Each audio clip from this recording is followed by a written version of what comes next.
Hello. അപ്പോൾ ഇതാ കുറച്ച് മാങ്ങ കിട്ടിയിട്ടുണ്ട്. അപ്പോൾ അതിനെക്കൊണ്ട് അച്ചാറാക്കാമെന്ന് വിചാരിച്ചിട്ടാണ് കേട്ടോ. അപ്പോൾ മാങ്ങ കിട്ടിയെന്ന് വെച്ചാൽ നമുക്ക് മാങ്ങയൊന്നുമില്ല, പിന്നെ വേറെ ആൾ തന്നെയാണിത്, പിന്നെ വേറെ ആൾ കൊണ്ട് തന്നെയാണ്. നമുക്ക് ഇവിടെ മാങ്ങയൊന്നുമില്ല. അപ്പോൾ അതിനെക്കൊണ്ട് സിമ്പിളായിട്ടൊരു ആർഭാടമൊന്നും ഇല്ലാത്തൊരു അച്ചാറാക്കാമെന്ന് വെച്ചിട്ടാണ്.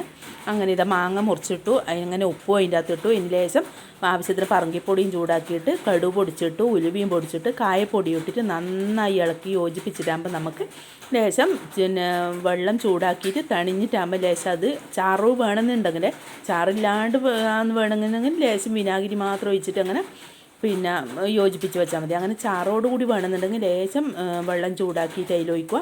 പിന്നെ ലേശം വിനാഗിരി, വെള്ളം ചൂടാക്കി തണിഞ്ഞിട്ടാകുമ്പോൾ ഒഴിച്ചിനെ വിനാഗിരി, പിന്നെ ലേശം വിനാഗിരി ഒഴിക്കുക. പിന്നെ അധികം പുളി വേണ്ടുന്നവർ അധികം ഒഴിക്കുക.